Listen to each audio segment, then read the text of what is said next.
What's up mga kaberks?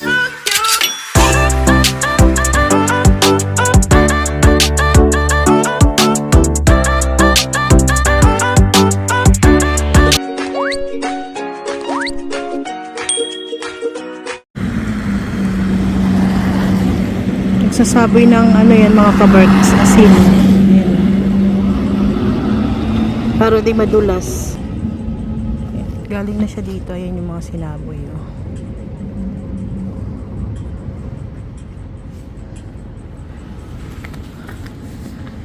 So, today ay Saturday mga kaberks. Galing ako dyan sa duty ko. Yan. Yan sa S-Market. So, snow na. Medyo hindi yan maliwanag. Actually, makapal yung ulap. Yung nakikita nyo dilaw-dilaw na yan. Ano yan, yung araw gusto nang lumabas. Pero makapal oh. Snow yan mga kaberks.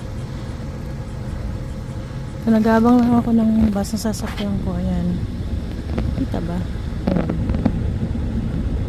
Punta sa bahay. May work pa kami ngayon. May work kami ngayon sa Tusul after ko nito. So kita-kita na lang tayo ulit mamaya.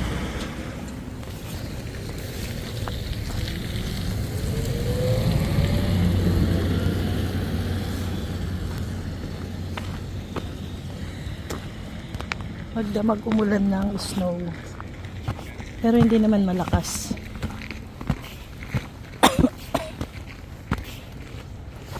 Hindi naman malakas yung ulan ng snow kagabi. Sakto lang pampakate ng lalamunan.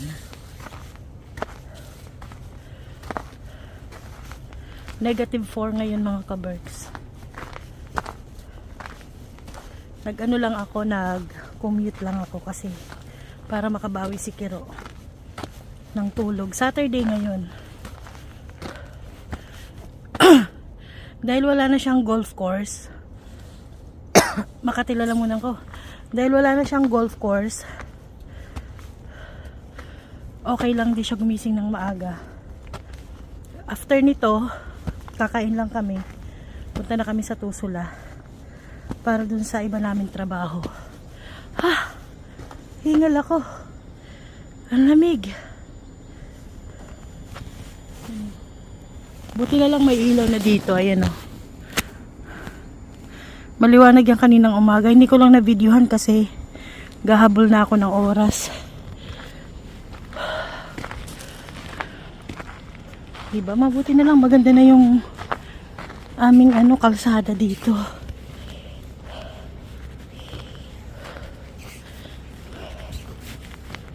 Yung kalsada na to, sabi ni Kiro parang every 10 years yata siya inaayos. Kasi di ba magte 10 years na si Kiro, nadatna niya na yung kalsada na yon. Maganda naman yung kalsada nila dito kahit na walang bakal yan mga kaberks ha. Hindi kagaya sa Pilipinas. Yung itong dinadaanan namin, kaya lang siya nagkaroon ng parang lubak-lubak. Kasi kapag ka nagkayod ng yelo, ng snow, nasusudsud siya ng husto. Pero yung ganyan-ganyan lang, magtataka ka nga, walang bakal to mga kaberks, pero hindi siya hindi nagbabako-bako. Kahit araw-araw may dumadaan na sasakyan. Tahimik ng lugar namin. Pagpasok mo sa loob ng bahay, hindi mo maririnig yung mga sasakyan na yan.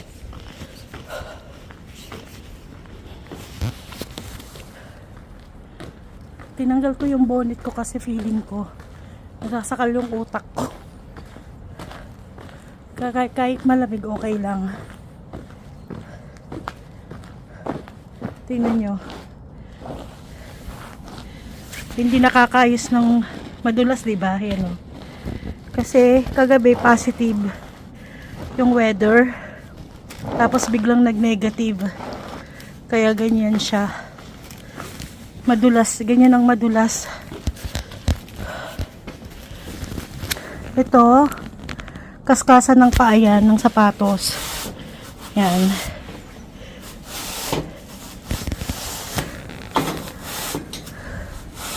Para hindi mo maipasok sa loob yung dumi. Pero kahit meron pa.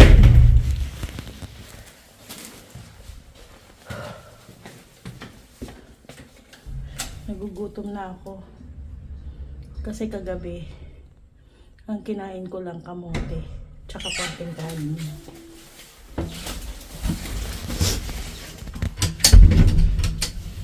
Ito tayo mga ka-birds.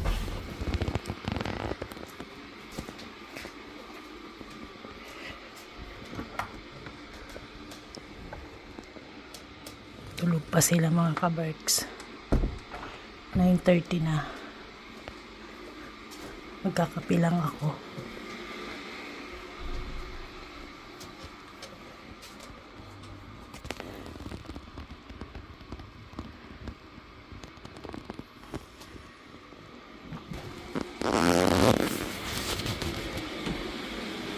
Magkakape lang ako mga ka-birds. Natutuwa ako sa mga orchids ko, tingnan niya.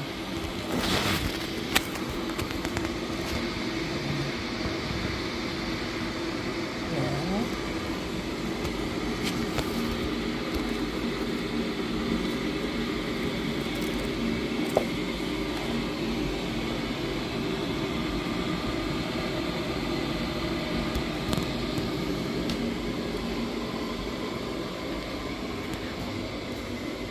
Na yung ating kortina.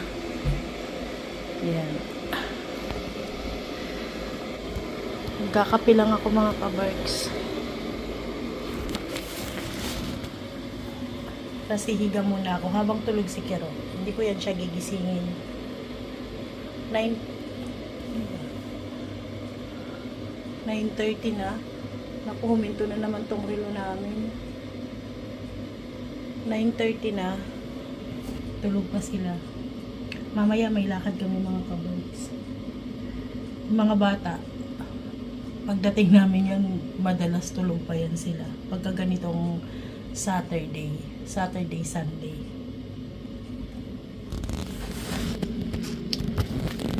Ayan.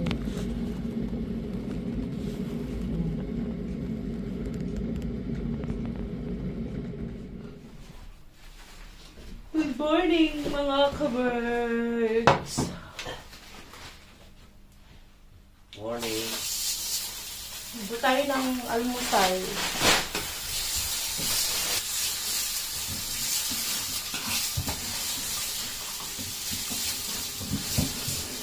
Gawa tayong sandwich. Morning mga ka-birds. As usual, ano oras na dumating kagabi? Nakatulog ako dun. Hindi ako Isip pa ba ako pagdating mo? Pagkatapos ko mag-edit, nakatulog ako.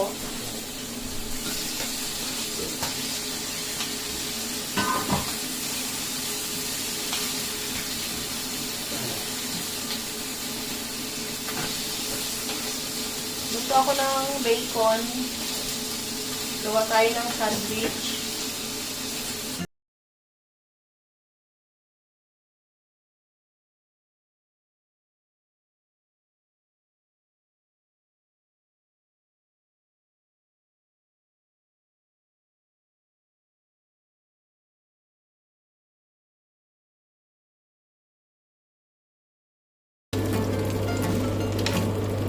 Iwasan natin ng mantika.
kahapon.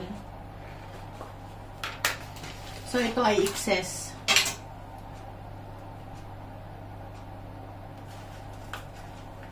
Wala nang ano eh, walang budbud.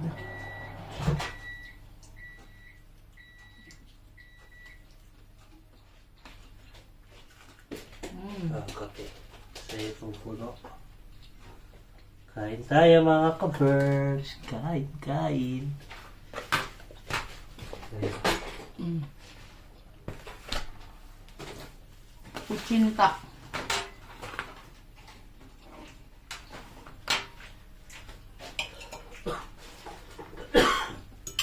Nubo ka? Nakatira lang muna. Aming almusal ganito lang. Mainit sa loob nito eh, kaya hindi mo pwedeng umahin.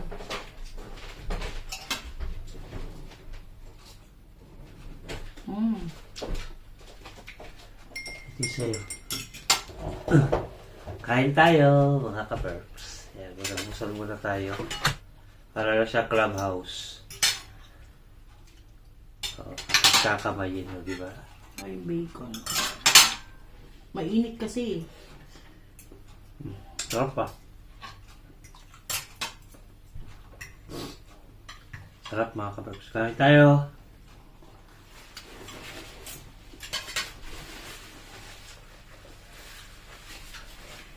At tukotsinta mga kabarbs. Yung budbud. Budbud. Yung parang niyog ba yan?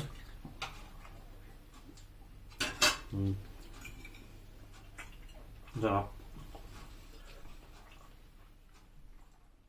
Kailan mo ginawa yan? Kagabi? Grabe.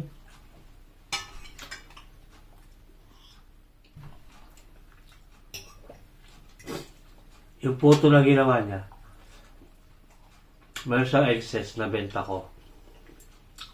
Sa mga katrabaho ko, mga ka-birds. Ubus mo ang benta mo? Ay, siopaw. May nag-order na 2. Yung nag-order ng sopa. Dati floor, tapos yate ano eh.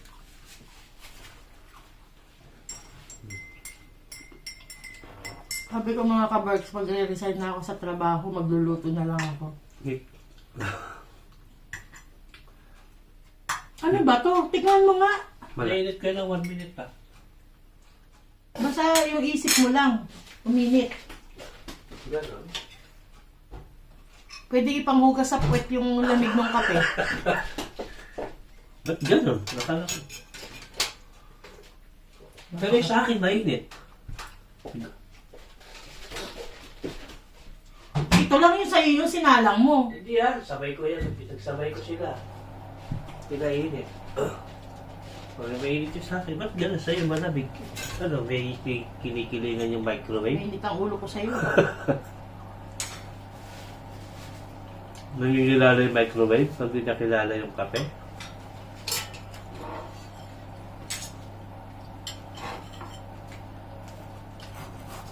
Kumusta kayo sa Pilipinas mga ka-works?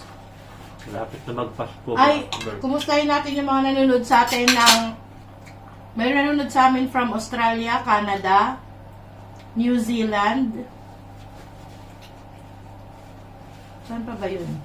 Japan, Shoutout sa inyo mga kabars. at sa Pilipinas. Korea.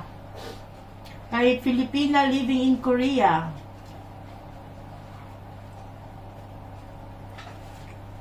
Saan pa ba? Basta lahat ng mga sa inyong ating mga subscriber and viewers. Musok pa yan, ha? Para sa mga viewers natin na hindi pa nakasubscribe, Mag-subscribe na kayo. mag-subscribe na kayo. Mga kabars. Para napapanood. Kasi maraming nanonood na hindi nakasubscribe eh. Subscribe na mga kabars. Sige na. Subscribe Ano na. ba? Pindot na. Libre lang yan. Wala namang bayad mag-subscribe mga kabars. Pindot na. Huwag na kayong mahiya. Kain tayo. Kahit. Grabe. Kahapon medyo umaraw. Tapos umuulan. Umaraw, umulan. Ngayon, napakadilim ng langit. Nag-iipon ng snow. Ayon sa aming weather forecast, mag-i-snow ngayong week na to. Sana wag muna makapal. Kasi mahirap mag-drive kung nag-i-snow.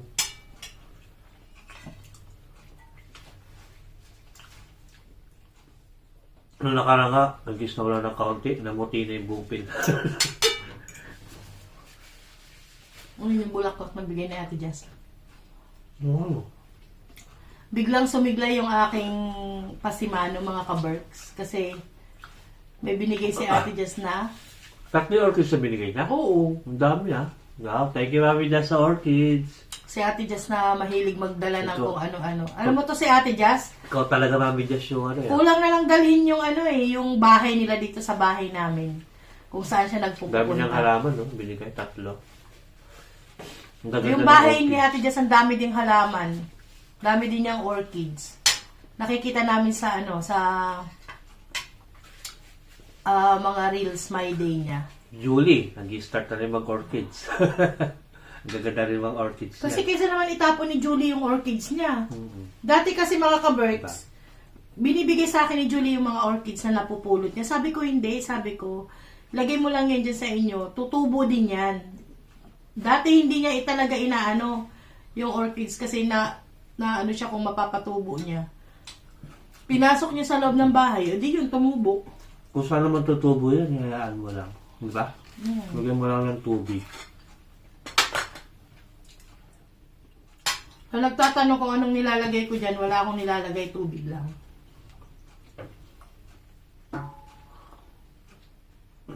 Kasabay-sabay na naman yung magkakaroon ng dahon, bulaklak. Mga ano na sila mga buntis na.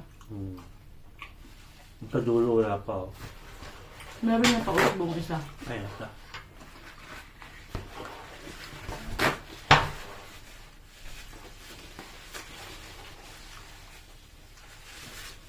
May nabasa na naman ako sa Na, may nagtatanong ano daw trabaho natin dito.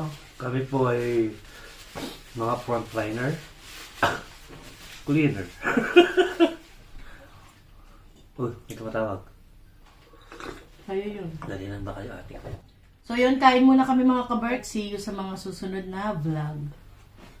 Ooh, ooh, ooh, ooh.